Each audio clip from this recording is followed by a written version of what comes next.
All right, what's up, everybody? It's Glenn and Big Jack back with another Bears recap slash look forward video. This week we're talking about the Bears' loss to the Falcons and looking at their game versus the Jets. Quick recap: the Bears go down to Atlanta. They lose 27-24. Um, Disappointing loss because we had a chance at the end again. That's 3 weeks in a row, I want to say, or 3 out of 4 weeks where the young quarterback and young offense has a chance to go and score a field goal to force overtime or get a win at the end and can't get it done. Touchdown wins it. It's a little disheartening, a little discouraging. As we said last week, it does make up for it a little bit because we get a better draft position, and realistically, we're not going to do anything in the playoffs this year or even make the playoffs. But still, you want to see some good habits forming. We go down to Atlanta, give up a kick return when we got some momentum, throw another interception last drive of the game to kill it. I will say it seemed like Atlanta over compared to all the teams we played since we started more of this QB run. It seemed like Atlanta had maybe the best game plan for it and maybe forced Fields to throw a little bit more. Hopefully that doesn't become a trend because I don't know how confident we are in him throwing at this point, especially with this receiving core. His legs have been really the key to the offensive success over the last 4 or 5 weeks. And then one other thing I want to touch on is just our front seven is so pathetically bad that it will make your mind just break if you think about it too hard. The last 5 games, there's a combined 4 sacks, with 2 games with 0 sacks. There's one game with 2 sacks. That was the Jack Sanborn breakout game where he had 2 sacks, and then 2 games where we had 1 sack. That's fucking terrible. NFL game where you're not getting any sacks. You're not gonna, your defense can't do shit. Anyways, to bring it to an end here. Also, the worst part about the game is Fields takes an injury at the end. Conflicting reports: is it a dislocated shoulder? Is it a separated shoulder? What exactly is going on? Is he going to play this week? Is he out a couple weeks? Is he out the rest of the season? Seems like we don't have total clarity on that yet, which also kind of sucks because he's kind of been the by far the biggest bright spot of the last 4 or 5 weeks of the season. Jack, any thoughts to add? Anything I'm missing? Anything you want to contribute? Disappointing, I think, is a perfect word that you used early on there. It's exactly what things are in the current state. 3 weeks in a row, had a chance to go get it done, unable to do so all three. Kind of like you said, it seemed like Atlanta probably had maybe the best game plan so far as negating Fields' legs. He still had did plenty of damage on the ground. I think he still went over his total, all that sort of stuff, but he didn't really have that home run play he had the prior weeks. And that's something we kind of talked about is it's hard to sustain that type of play because for whatever reason it seems as more and more tape gets out there, especially in those bigger games later in the season, and eventually if we find ourselves being a franchise who is a playoff staple, it's hard to win games like that. And he's got to find ways to develop and get better at doing it with his arm. um, Furthermore, as far as the sustainability, like you said, he got injured this week. And, if you're running your quarterback that much, I understand, play breaks down, scramble. It's awesome to be able to have that ability. Scramble, go ahead, skirt out of bounds, don't take the hits. But when you're, in that range of 7, 8, 9, 10 designed runs a game for your quarterback, it's a ticking time bomb. So, unfortunate. Like you said, hopefully he's not out for the season. Hopefully it's a little more minor than some people are saying, because I am far from the camp of saying shut him down. We don't want this guy to get hurt, blah, blah, blah. No, absolutely not. In my opinion, I think you want him out there taking as many snaps as he possibly can. The development is still very early on, and it's great to see what he is able to do with his legs, but if he's ailing a little bit, okay, don't take off, do it with your arm, get it done, get better with your arm. I need you back there. I need him getting the reps, and I need to see that development, particularly with the arm. Specifically about the game, just really quickly, uh, once again, kick return touchdown, just massive momentum play that kills us, puts Atlanta right back into the game. Very frustrating. And then the decision to kick the field goal when you're up, 3 at the end of the half. And I mean, Cairo Santos, he's consistent. Bears struggled finding a consistent quarterback after Robbie Gold left. I'm not going to bag the guy too much. He's a kicker. I mean, what it's a kicker. Who cares? But his limitations. He has no power. There's no need to force him into kicking that 56-yarder or whatever it was. You knew he wasn't going to make it. If you didn't, then you're just a horrible coaching staff because you don't know your own personnel. You kick a field goal that had no shot. Atlanta's got to go 20 yards, and they're able to kick their own field goal, carry all the momentum of the tie game into half. I thought that was just a very, very poor decision. I had figured I had to mention it, Yeah, but there's been some questionable decisions by the coaching staff. Hopefully, they're developing too, along with some of this young roster. And then, real quick before I let you get back to it, your point about not wanting to shut him down, I completely agree. Especially because some people might be thinking, "Oh, we're about to hit arguably probably the toughest part of our schedule, and that's a reason to shut him down."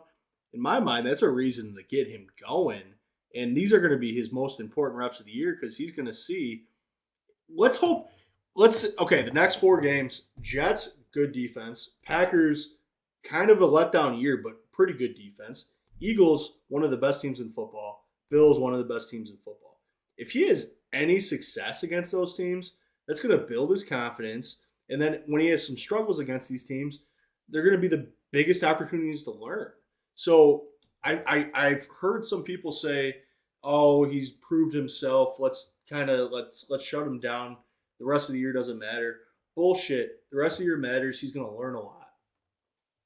absolutely, I could not agree more. That was very well said. But yeah, moving along, I'm going to jump into the keys. Okay. I think this week is very difficult because of what we've, been talking on. I think it's a good segue into the fact that we really have no idea if Sure. Justin Fields is going to play or not, which is quite the game changer as far as any sort of keys go. So I'm going to highlight, I'm still going to do 3 keys. 2 of them are going to be more a little player directed specifically. And Okay. then, a third, more, regular key, I suppose. But my first one, I'm going to turn to the defense. Jets have a bad offense. They don't even, Salah refused to even name whether or not Zach Wilson's still going to be the starter going into this week. He's been playing He's been horrible his whole career. He hasn't had a single good game. But seriously, like when you look at his Yeah. games, there's not a single game that you look at the box score that jumps off like, oh wow, he must have showed something that day. Like he's just been terrible the whole time. Um, and then obviously he had his weird comments where he said like I think they asked him, do you feel like you let the defense down? And he just said no, like a little petulant child. Yep. So um yeah, they're in a bad state offensively, but not in as bad of a state as the Bears are defensively. So I kind of want to call out Jalen Johnson. Think I think he might still be injured, which makes it tough. There's just some curious things that are happening out there. The way he's getting burned in certain situations by certain personnel that just doesn't add up. So I'm sure he's still dealing with something. But I want him to go out there and make a play this week. I want a turnover out of Jalen Johnson. I want him to get an interception. I think he still only has maybe 1 or 2 in his career, as good as he has been at certain times and as bright of a spot, that we hope he is going forward for the future.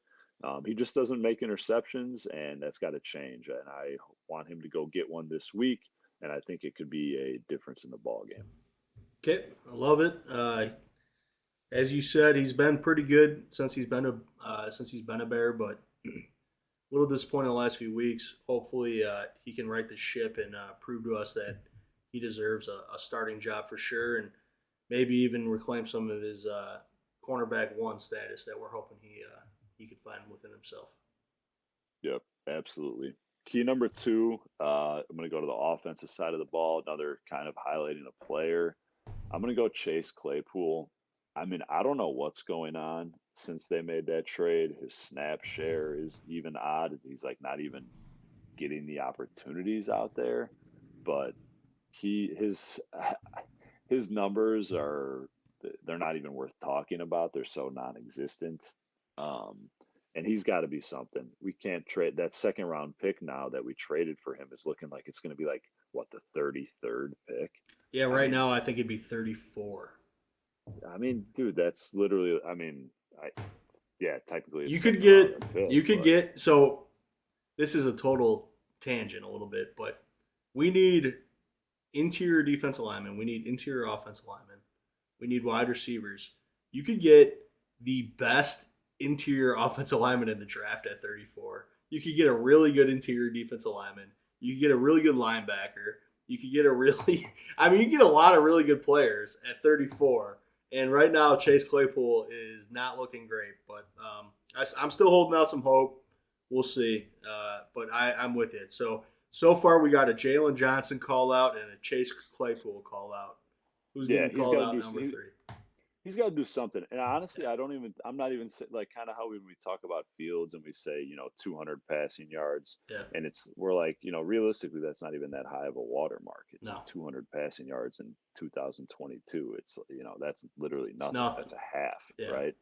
Um, so I'm not saying go out there have a 100-yard game, two Right. touchdowns, something bananas, but he's got to be on the field more. I got to be able to see number 10 out there somewhere.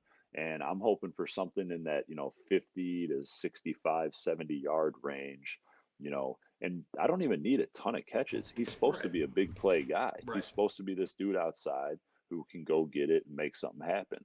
So I'm talking, maybe three catches, two of them for 20 plus yards, another one over the middle, whatever it is. He's got to have an impact on the game. He's got to be involved in the offense. Maybe if Simeon is back there, maybe that's potentially I don't want this to be skewed the wrong way, but maybe that's a little better for Claypool. Maybe it gives him an opportunity to kind of know the ball is going to get out to him at certain times, and at least showcase that he has the potential to be somebody once Fields develops a little bit more as a passer. But right now, it's just, I mean, that trade is hurting more and more every week. So I got to see something from him. I'm with you. The first game he was here for was that Miami game, and he had like 2 or 3 days of prep, if that. Mhm. And I thought he made the biggest impact in the Miami game, and then it's basically been radio silence the last 2 weeks. Yeah. The Miami game, obviously, there was that potential PI down the stretch, but I thought he was doing some things with motion, some shots, some screen pass game. I thought with that little preparation, I was kind of encouraged after the Miami game. And then the last 2 weeks, been super disappointed. I would also love to see Chase Claypool just show us that we didn't just waste the second round pick. Even if we don't need you to be wide receiver one, like you said, we don't need you to be Jamar Chase, but go be freaking Christian Kirk or something. Go be just go be a wide receiver two. Like just go be that, and like I think we'll feel okay. Yep, very well said. He's got Yeah. to be something. He's got to be something. He's got to go out there and give us a little bit of juice. That's Yep. all I'm asking for. I just want to see the potential that he flashed his rookie year in Pittsburgh and not walk away from the game on Sunday looking at the draft board thinking, my God, what could we have done with that pick? My Yep. third and final thing, this is more of a true key. Full disclosure, I one of my best bets of the week is the Jets minus 4.5 as it stands right now. It's hard for me to see a way that the Bears are competitive in this game, especially with Fields likely being out from everything I understand. Um, but that's why they play the games any given Sunday. There's no league that has more parity than the National Football League. Um, These guys are all, as much as we could talk smack about this, that, or the other, these guys are all incredible football players. And, they're ready to go out there and get it done at a moment's notice. If you sleep on anybody, you could get got. And I think that the only way I really see the Bears winning this game is if they win the fourth quarter. The Jets are the best fourth quarter team in the NFL. I only know that because I heard Belichick's post game presser when they just beat the Jets, and he mentioned the fact that they're the best fourth quarter team in the NFL. So I didn't even research it. I'm taking Belichick's word. The Jets, the Jets are, according to Bill Belichick, they're the best fourth quarter team in the NFL. The Bears have clearly not gotten it done down the stretch of games in the fourth quarter. They need to be close, needs to be competitive heading in, and they need to win the fourth quarter. And I think that gives them a real shot to win the game. So that is my third, final, and biggest real key to victory. Like I said, it was hard to come up with other ones just because of not the uncertainty of the quarterback situation and just how massive that impact is. But I think that key, even if I knew Fields was playing, I think that would still be a huge key for me. Right on. All right, Jack's three keys are he wants to see something out of Jalen Johnson. Specifically, he wants to see him make a turnover. Chase Claypool proved that you weren't a wasted high second round draft pick. Go do something out there. And then lastly, make sure that you guys win the fourth quarter. If you win the fourth quarter in a tight game, you got a chance to actually win the game. So I like the keys. Kind of like what you said, the first two, are they super huge keys or more just player callouts? Maybe a little more player callouts, but I agree with you. This is a tough week to come up with keys. We're obviously doing this on a Tuesday on a game that's going to be played Sunday. Maybe we'll get a little more clarity on the injury situation. I will say, if Justin Fields plays and doesn't have a super nagging injury with this left shoulder, I think the Bears got a chance. And the only reason I say that is because I think they'll still score some points. The thing that would worry me most is like a pick six, special teams touchdown. And then if Brees Hall was healthy, I think Brees Hall could have set an NFL rushing record against the Bears, but he's not. So I think they got a chance if Fields plays and is feeling, 80, 90%. So we'll see. Obviously, we'll both be rooting for the Bears, but it's a tough one. Going to the Meadowlands, 4.5-point dogs. Some would say that's not a big enough number, especially if Simeon's in that quarterback. I like your keys. Any last points you want to make this week, Jack? No, just everyone enjoy your Thanksgiving. Yep. Hopefully we see there's some decent games lined up for Thanksgiving. So hopefully we see some good football on Thursday, because if Fields is not in the lineup this week, I think we might be back to the same old bad news Bears we've come accustomed to. You better believe I'll be watching every second of it too, my man. Oh, Better believe amen. it. Amen. All right. As always, bear down. And not as always. Bears. All right. As always, that. But not as always, as Jack said. Enjoy your Thanksgivings. Like and subscribe. Love y'all. Peace.